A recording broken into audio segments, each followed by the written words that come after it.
Tes. Lebih enak. Loud and clear. Mantap.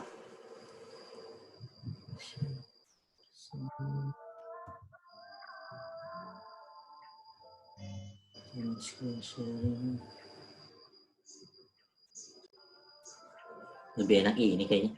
Emang lebih enak Zoom sih sebenarnya.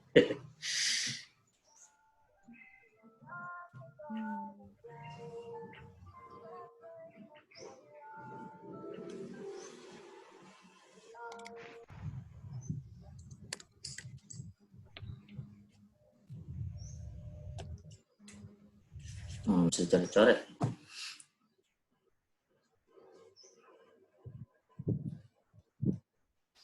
Udah masuk semua?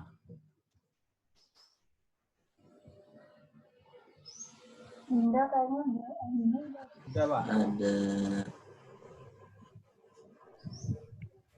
Itu belum.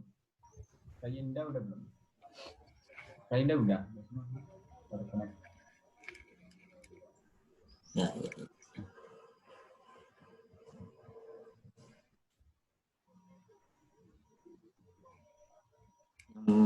1, 2, 3, 4, 5, 6, 7, 8, 9.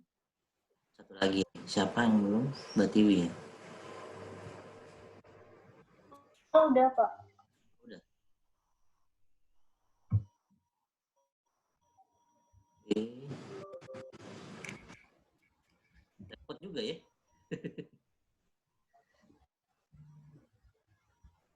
Pantesan 3 jam. Settingnya lama.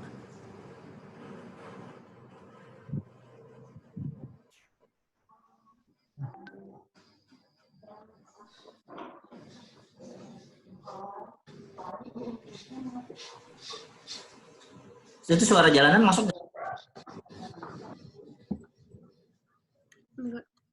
Enggak mengganggu sih Pak, tapi ada sih enggak mengganggu, Enggak terlalu. Enggak nutup Ya. suara, iya. Atau mengganggu? Udah, Pak. Kalau mengganggu saya pindah tempat nih.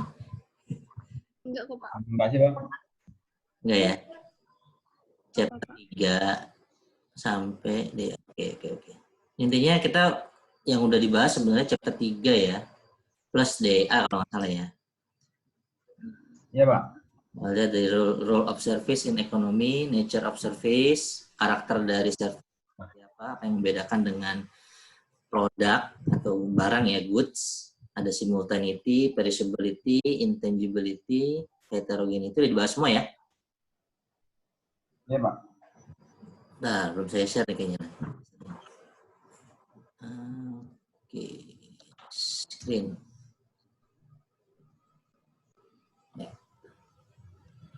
Ini ya, simultaneity, perishability, non-ownership karakteristik, service package, udah semua kayaknya nih, keyword-keywordnya. Strategi, service for strategic insight, udah juga ya? Belum. Oke. Belum. Udah, baru keluar, Pak. Village photo. Service strategi udah ya? Ada beberapa jenis strategi, ada strategi service strategi. Ada overall cost leadership, ada differentiation, ada focus strategy.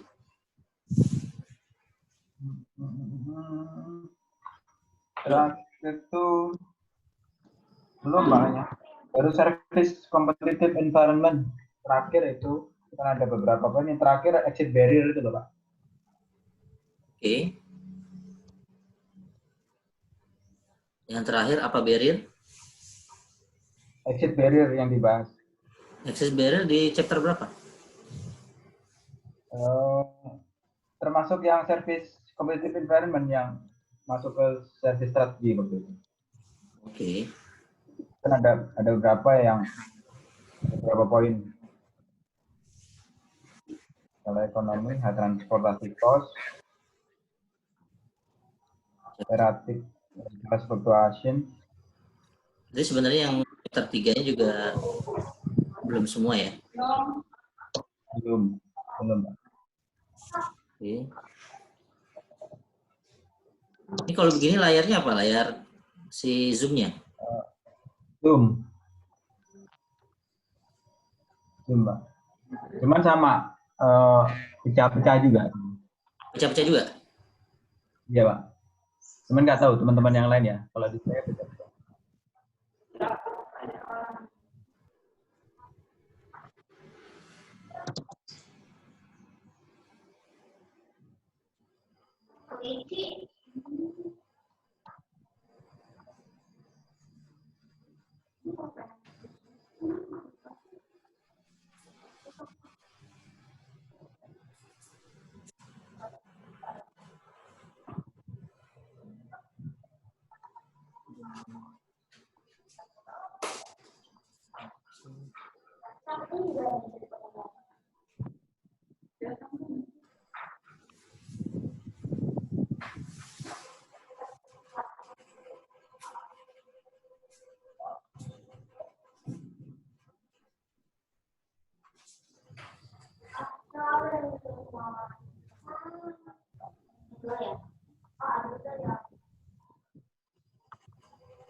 Masih blur nggak gambarnya?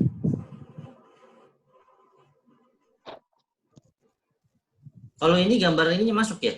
Gambar videonya masuk ya? Masuk semua. Masih blur, masuk. Tapi di saya masih blur ya.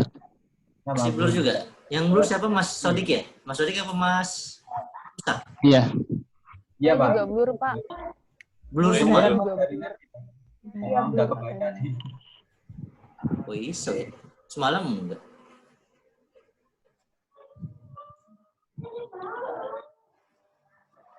Biasanya otomatis jaringan sih, Pak. Jaringannya lagi kalau siang lebih ini kali ya. Ini blur juga. Ya, produksi rame mungkin. Bentar, Pak, belum, Pak. Belum muncul. Masih blur juga. Belum muncul. Belum apa? Kayaknya masih loading. Ini? Belum. Belum, Mbak, masih hitam. Cuman startup sharing sudah. Cuman belum terload. Kalau pagi atau siang lebih ini kali ya jaringannya ya. Lebih Mungkin weekend juga kali, Pak. weekend kali ya. Please away from the... Belum muncul. Belum, Pak. Belum ada. Masih hitam.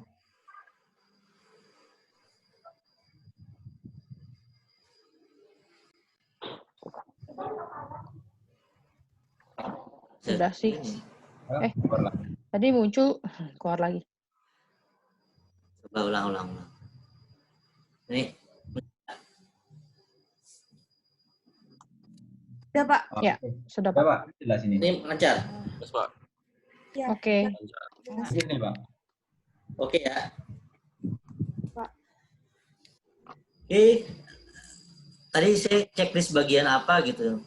Settingannya dia agak berubah. Mungkin itu yang bikin jadi. Suara aman ya? Jelas ya? Aman, Pak. Jelas. Pak. Sip. Oke. Terkait materi untuk setengah semester ke depan, kita akan lanjutin sesuai dengan acuan buku apa namanya, buku referensi utama kita, bukunya Fitzsimon ini.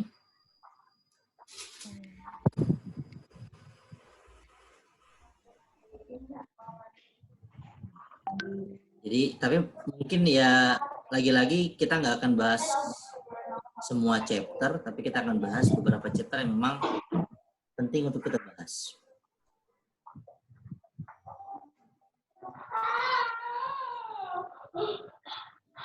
Ini gimana ntar saat lebih orang? Ini halaman berapa ya, Pak? Ini halaman, saya baru ngeliat konten ininya aja sih dulu sementara.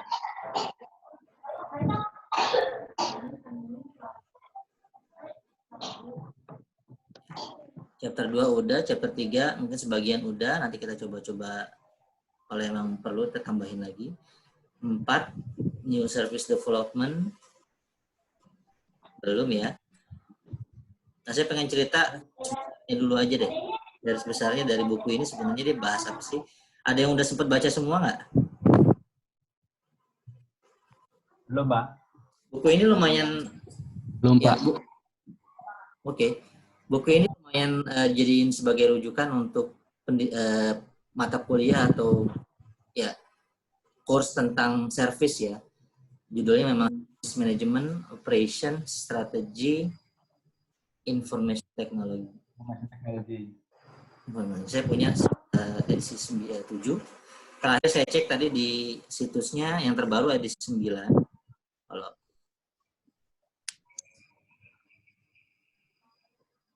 ya bisa dicari sendiri. Itu dia ada, kalau pengen ini bisa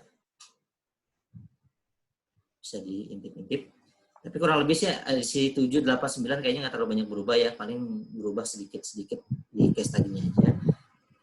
Cuman mata kuliah kita kan rekayasa jasa ya. Sebenarnya kalau diterjemahin jadi service engineering ya, bukan service management. Jadi memang salah satu mata kuliah wajib peminatan untuk RDK ini itu juga ada mata kuliah rekayasa jasa. Jadi kalau gambarannya sih kenapa kita belajar rekayasa jasa, karena untuk mengcover satu memang dari sisi topik penelitian RDK cukup banyak yang berkecimpung di bidang servis ya, jasa, makanya kita jadi ini sebagai sebagai mata kuliah wajib peminatan juga. Jadi kalau misalnya di SPL itu mungkin lebih banyak dominan ke produk ya atau goods, bagaimana sistem produksi dan logistik tapi untuk barang. Tapi untuk peminatan RDK mungkin lebih banyak walaupun nggak harus ya, lebih banyak dari sisi komposisi case study atau topik penelitiannya larinya ke service. Jadi termasuk mungkin MI juga lebih banyak ke service. Kita pakai service engineering sebagai satu mata kuliah wajib peminatan kita juga. Apa sih yang sebenarnya yang akan kita bahas mata kuliah rekayasa jasa? Jadi sebenarnya rekayasa jasa itu kalau dilihat dari flow yang punya Fitzsimon bersaudara ini, James sama Mona kalau nggak salah suami istri ya, gosip-gosipnya ya. Fitzsimon soalnya. Satu keluarga itu dia dari awal dia ada empat bagian ya bukunya, ada 4 bagian. Bagian pertama tentang apa itu service, jadi memang karakteristik dari service yang membedakan dia dengan goods atau barang itu apa saja dibahas di part pertama dalam 3 chapter. Kemudian part kedua ini bahas tentang bagaimana kita mendesain sebuah perusahaan atau suatu organisasi jasa atau suatu industri jasa. Jadi kan agak sedikit berbeda kalau kita mendesain suatu perusahaan barang ya. Jadi kalau jasa sama barang tentunya ada perbedaan. Tapi beberapa tools, beberapa metode, beberapa framework pendekatan-pendekatannya kadang-kadang ada yang kita pakai juga pendekatan yang sama juga digunakan di barang atau di produk. Kayak quality kan juga ada di produk, tapi ini untuk service, namanya makanya jadi service quality. Atau mungkin ada juga proses improvement. Kalau di produk juga ada kan proses improvement. Tentang PDCA, tentang 7 tools, ini quality ya, quality tools yang mungkin juga kita pelajari di produk juga, tapi di service juga ternyata bisa diterapkan. Jadi sebenarnya buku ini coba merefleksikan metode-metode atau tools-tools yang selama ini digunakan untuk mendesain suatu perusahaan atau organisasi yang membuat produk, bisa nggak sih untuk diterapkan untuk jasa juga gitu. Jadi difokuskan khusus untuk jasa, bisa nggak sih tools-tools tersebut digunakan? Termasuk service quality, teknologi in service, kemudian supporting facility, process improvement. Ini kan sebenarnya tools-tools bukan yang baru ya, tapi tools-tools lama yang selama ini mungkin lebih banyak dominasinya digunakan untuk produk atau goods. Tapi di sini coba digunakan untuk untuk service gitu. Service encounter, mungkin ini baru kali. Service facility location, ini kan juga ada di produk ya, facility location problem ya, atau di OR itu untuk optimasi penentuan atau penentuan lokasi fasilitas. Kalau nggak salah di logistik juga kita belajar ini. Nah, tapi ini untuk service facility location, penyesuaiannya seperti apa dibahas di chapter 10. Kemudian part 3-nya, kalau bagian kedua membahas bagaimana kita mendesain, karena salah satu core kompetensinya teknik industri atau engineering secara umum kan memang ada unsur desainnya ya. Engineering kan desain, install, improve ya. Nah, teknik industri apa yang didesain? Yang didesain adalah suatu sistem yang terintegrasi. Tapi kalau teknik lain atau engineering lain, dia mendesain, misalnya kalau electrical engineering, dia bisa mendesain electrical system, harus kuat, harus lemah, atau misalnya mechanical engineering, dia mendesain mechanical system atau material, chemical engineering atau proses engineering, dia mendesain suatu industri proses. Nah, kalau kita mendesain apa? Kita mendesain sistem terintegrasi. Mungkin umum ya, lebih umum dibanding di disiplin ilmu engineering lainnya, tapi pasti ada unsur desainnya. Itu yang membedakan teknik fakultas engineering dengan fakultas lainnya, atau misalnya suka kita sering dibilang teknik industri ini kok mirip-mirip yang dipelajari sama jurusan manajemen. Nah, mirip-mirip memang beberapa konsep atau teori tentang manajemen kita pelajari juga, tapi yang membedakan kita dengan fakultas ekonomi, utamanya misalnya tentang manajemen, itu adalah kita mendesain sesuatu. Karena engineering kan memang core-nya di desain, mendesain sistem. Cuman sistem apa yang kita desain, nah itu yang membedakan antara disiplin engineering yang satu dengan engineering yang lain. Khusus untuk teknik industri, kita mendesain suatu sistem terintegrasi yang melibatkan apa saja? Melibatkan apa?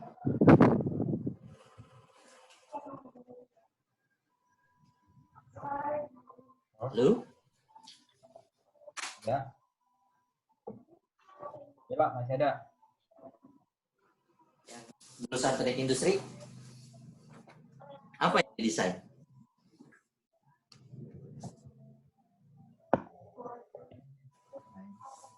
Apa yang kita desain sebagai seorang teknik industri atau industrial engineer, insinyur industri atau industrial and system engineer? Kita mendesain apa sih? Mendesain sistem yang mengintegrasikan antara apa dengan apa dengan apa dengan apa.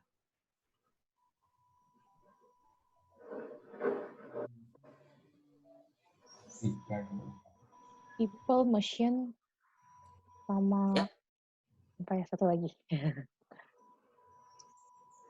Apa ya? Aku lupa. Apa?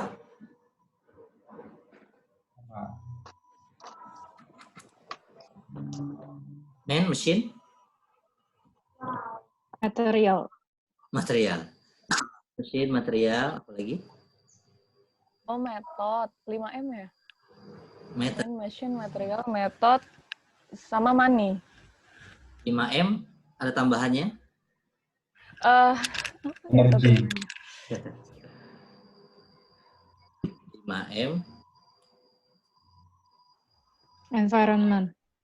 environment. 5M, and machine. Makanya kita belajar orang, di kurikulum kita ada ergonomi, ada human factor. Di matrikulasi kita belajar faktor manusia dalam rekayasa desain ya, kalau nggak salah ya, Fakman. Kalau belum, Iya betul. kalau yang belum, Money, informasi. Ini makanya Pak Bintang ngajarin finansial, ekotek, Ekonomi, iya. ekonomi industri, Informasi. material. Informasi. Material, M dulu ya, metode. material juga kita belajar. Kalau di S1 ada pengetahuan bahan. Sedikit banyak kita mengenal jenis-jenis bahan, logam, polimer, walaupun tentunya tidak sedalam kawan-kawan dari teknik metalurgi dan material. Mani, material. Satu lagi M-nya apa ya? Metode ya? Metode. Metode. RDK juga termasuk kuat di bidang metode karena data itu ya lebih ke arah metode sebenarnya. Kita bagaimana mengolah data, bagaimana data mining, atau multivariate analisis, itu kan sebenarnya metode-metode semua ya. Ya. Satu tambahannya 5M, satu information ya, information. plus environment 2E kalau nggak salah ya. Dan satu lagi Energi. energy. Jadi palu gada ya. Kita bicara orang juga, kita belajar psikologi industri, organizational behavior, kita belajar faktor manusia dalam desain, ergonomi, dalam workplace, stasiun kerja, mesin juga kita belajar maintenance, sistem reliability dari mesin, walaupun mekatronik ya, mechanical dan elektronik, tentang permesinan apalagi mata kuliahnya ya di S1 ya.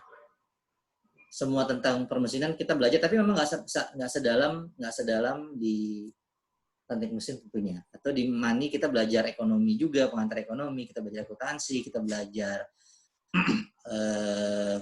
ekotek wajib bagi engineering sih. Tapi yang kita tambahannya selain ekotek, kita belajar akuntansi biaya juga ada, pengantar ilmu ekonomi makro mikro, ya, material, kita belajar pengetahuan bahan, metode, banyak mata kuliah tentang terkait metode seperti statistik, operation research juga sebenarnya metode, karena dia mencari solusi optimal dari permasalahan yang akan dioptimalkan dengan kendala yang ada, dengan fungsi tujuan yang ingin dicapai. Itu metode. Informasi, kita belajar sistem informasi, walaupun di Fasilkom ada jurusan yang memang 4 tahun sekolahnya tentang sistem informasi. Kalau di UI ada jurusannya sistem informasi, dan itu 4 tahun belajar sistem informasi aja, dia ngedesain dari awal, dari scratch sampai semua tentang sistem informasi dipelajari. Tapi di kita belajar satu kuliah sistem informasi, tujuannya kita aware bahwa informasi itu memegang peranan penting juga dalam sebuah sistem yang terintegrasi yang kita sedang desain, itu sedang kita improve. Environment kita mulai belakangan sentuh di bidang environment, ini kayaknya semua disiplin juga lari ke sana, ya, tentang reverse logistik, tentang waste management, kita masuk ke remanufacturing, isu-isu environment mulai banyak diteliti di ranah teknik industri. Energi juga sama, kita juga banyak terkait energi policy, terkait energi terbarukan, itu juga banyak yang diteliti ke arah sana, konservasi energi dan sebagainya. Jadi sebenarnya kalau dibilang apa sih spesialisasinya teknik industri? Spesialisasinya generalis, gitu ya. Jadi kita spesialis generalis. Palu gada ya. Ada untungnya, ada enggaknya. Untungnya kita bisa memahami suatu sistem itu secara makro, meso, mikro. Kita bisa pakai helikopter view. Kapan kita butuh melihat suatu persoalan secara besar, kita naikin helikopter kita melihat dalam skala yang makro. Ketika kita butuh lebih detail, lebih spesifik, kita turunkan helikopter kita dari skala meso.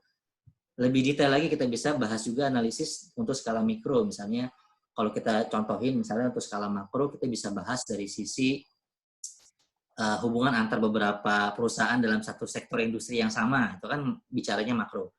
Kalau kita bicara meso, satu perusahaan tapi terintegrasi, kayak semacam misalnya apa contohnya kalau yang satu perusahaan yang Oracle sama SAP itu namanya apa? ERP, Enterprise Resource Planning ya. Jadi memang satu perusahaan tapi yang diurusin banyak. Ya bagian purchasing, ya bagian logistik, bagian production, bagian dari end to end, dari hulu ke hulu itu kita bahas. Satu perusahaan itu besar. Maksudnya bisa dibilang ada yang dibilang meso. Tapi kalau mikro juga kita bisa kadang-kadang satu workstation kita teliti banget, satu workstation bagaimana kita bisa improve performa produktivitasnya, bagaimana kita bisa bisa kita improve stasiun kerjanya supaya jadi lebih ergonomis, supaya bisa lebih produktif pekerjaannya. Itu tatarannya udah mikro. Jadi semua kita ambil dari sisi scope, dari sisi aspek 5M, 1I dan 2 juga kita ambil. Spesialis teknik industri, generalis. Memang diarahkan salah satu kompetensinya adalah seorang industrial engineer, dia bisa merekayasa suatu sistem integrasi, bisa menjadi seorang sistem integrator juga. Kita bisa kooperasi dari bidang lain, dan kita bisa berada di tengah-tengah sebagai seorang sistem engineer di tengah-tengahnya. Nah, balik ke topik kita tentang rekayasa jasa atau service engineering. Jadi, ini kenapa tadi kita bahas tentang 5M 1I2 ya? Dari mana tadi kita? Sampai mana tadi kita?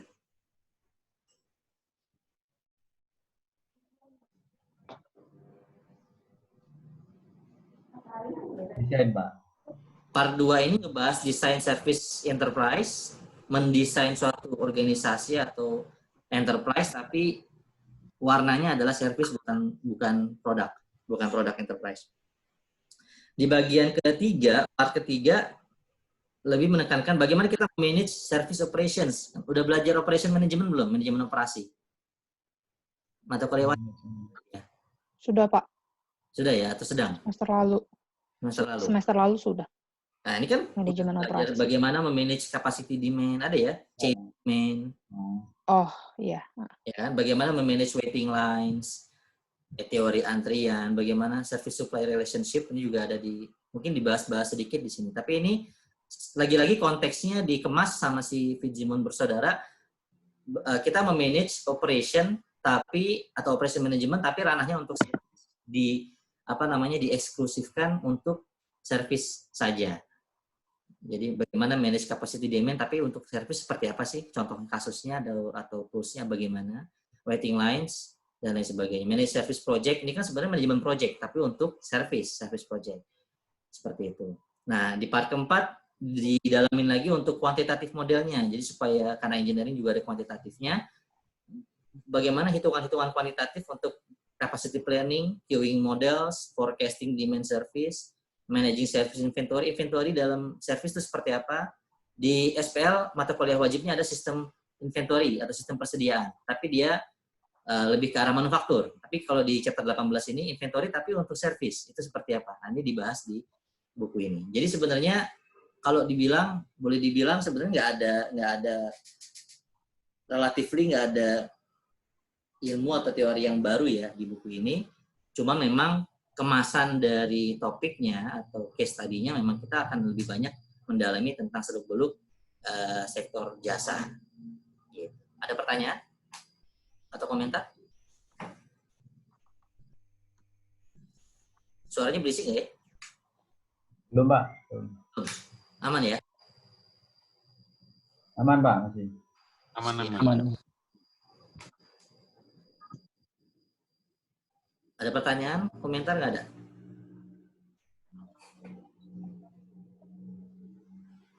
Belum, Pak. Sip.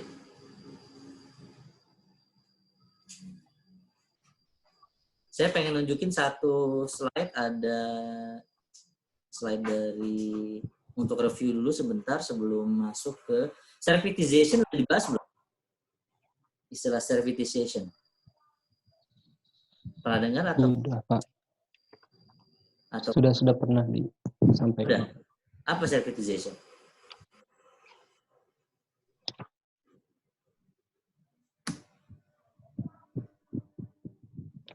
Apa servitization?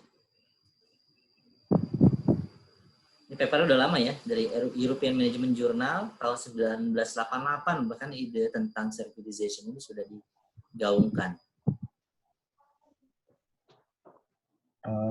Industrialisasi tapi untuk service, Pak. Bagaimana? Ya, industrialisasi service. Kalau di produk kan Industrialisasi ada, service.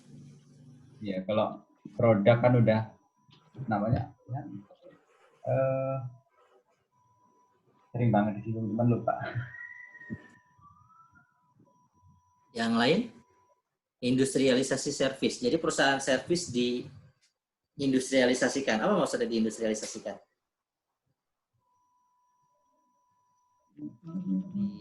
Dibikin apa? Dibikin jadi. Sebelumnya memang nggak industrialisasi. Saya sih kan kalau dulu kan produk sama service kan berdiri sendiri ya. Tapi seiring jalannya waktu kayak sekarang gitu, produk dan service tuh ada yang maksudnya kayak ada produk yang ada service-nya, ada juga service yang ada produknya gitu. Tapi kalau servitization ini tuh lebih ke arah yang benar-benar gabungin product and service as a system gitu. Kayak istilahnya sampai membangun ekosistem sendiri lah. Ada yang levelnya sampai bisa mengubah behavior dari orang-orang. Contohnya mengubah behavior dari orang-orang apa? Kayak dulu sih profesi contohnya kayak misalkan Apple itu kan dia memang bikin produknya sendiri, tapi dia juga bangun tuh kayak selain produk juga service-nya in dalam bentuk software juga. Jadi kan kalau sekarang orang bener-bener udah kayak kebergantungan gitu dengan ekosistem dari software-nya, dari iOS, iPadOS, macOS, kayak bener-bener udah integrated. Jadi orang kalau mau misal pindah ke Windows atau ke Android itu orang jadi males karena udah terlalu dekat dengan sistemnya si Apple ini. Ekosistemnya si Apple ya. Jadi si Apple itu awal-awalnya mungkin dia jual barang ya. Iya. Jual Tapi hardware ya, komputer. Ya, service bangun, terus malah itu jadi satu kesatuan. Ya, istilah servitization ini kan sebenarnya kata benda dari kata kerjanya servitize ya. Servitize itu berarti menserviskan, menjasakan gitu ya, kalau di terjemahan bahasa Indonesia jadi kayak menjasakan. Jadi kan sebelumnya bukan jasa tapi dia bertransformasi bisnis model dan bisnis modelnya menjadi ke arah jasa lebih dominan daripada menjual produk. Ya awalnya dia berorientasi pada menjual atau mendeliver produk atau goods, tapi makin ke belakang kok dia bukan jualan produk nih, lebih banyak kan dia ngejualan jasa yang terkait dengan produk yang dijualnya ya. Lama-lama jadi bahkan lebih banyak pemasukan dari sisi servisnya daripada produknya itu sendiri. Ya, jadi tren servitization ini mulai terjadi ya, bahkan di papernya ini kan 1988 sudah ada diskusi pembahasannya ya tentang servitization of business. Jadi perusahaan-perusahaan manufaktur yang memang dia membuat produk mulai berpikir untuk transformasi untuk melebarnya dengan cara bukan saja lagi menjual produk, tapi dia menambahkan nilai tambah, menambahkan jasa ke dalam produknya sehingga menjadi belakang malah jadi lebih kelihatan ini bukan jualan produk lagi tapi jualan jasa. Banyak banget contoh perusahaan-perusahaan yang sifatnya seperti ini ya. Jadi contohnya salah satunya benar Apple itu juga salah satu perusahaan yang menerapkan servitization. Tapi nggak cuma itu, banyak contoh-contoh lainnya. Kita akan coba untuk review dari chapter 1 sampai 3. Saya akan coba tampilkan slide yang ini dulu. Kelihatan? Kelihatan slide-nya? Kelihatan, Pak. Sip. Introduction to Service Management kan ya, Pak ya? Yep. Ya. Punyanya orang Itali.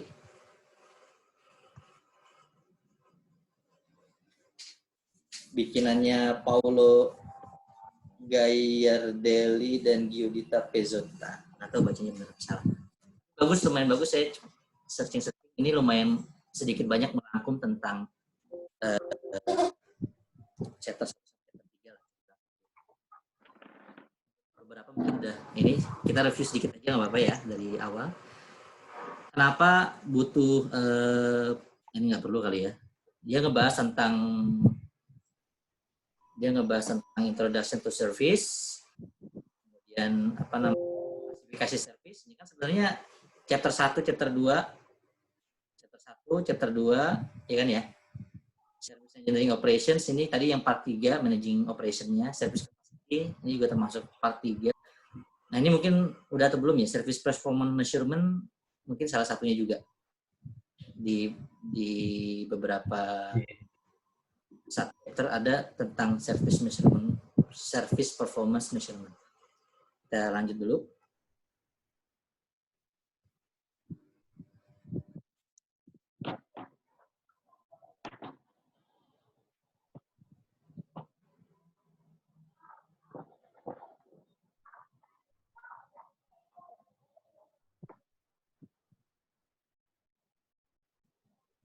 Full screen ini gimana? Full screen.